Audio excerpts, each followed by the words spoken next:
Ассалаумағалейкум, құдай қаласа қалай суғарып атқанымды түсіріп берейін видео ретінде. Осындай лейкім бар, жасыл шлангы. Осын қосып қоямыз да. Бір шеттен бастап осылай суарып шығамыз. Шамамен 15 минут, 10 минуттай осылай жалпы күнде суғарып атырмын. Арасын ашып, ылғалдығын тексеріп, ылғалдығы жақсы жаңағыдай. Үйден шыққан картошканың қабықтары, капуста, алма, солардың барлық қабық, соларды сабанның арасына салып жатырмын. Бізге солай кеңес беріп жатыр. Ұстаз бізді үйретіп, оқытып жатқан осы қалай қарауын, дұрыс қарауын. Тағы да бір проблема пайда болды. Жаңа шықсам, ана скворец дейді ғой.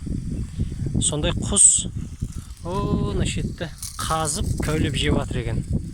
Жаңа біздің шу алшандарға атака жасап, соларды жеп жатыр екен. Енді сол мәселенің шешімін табу керек.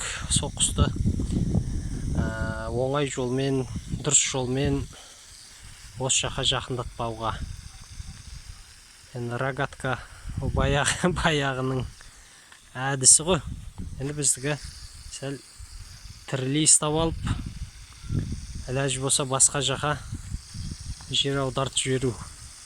Енді уақыт көрсетеді, ол жайында ойлау керек біз әлі. Сосын мына сетканың жамбастарына, ар жаққа, әр бұрыштарына, мына жерге кенек тал дейді ғой, кенек тал жапырақтары дәу болып шығатын. Солардың ұрықтарын ектім. Ол тез өседі және келешекте осы жаққа көлеңкі береді деген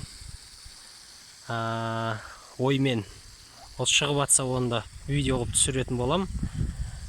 Ал ендеше осы, видео ұнаса подписка жасаңыздар, лайк басыңыздар.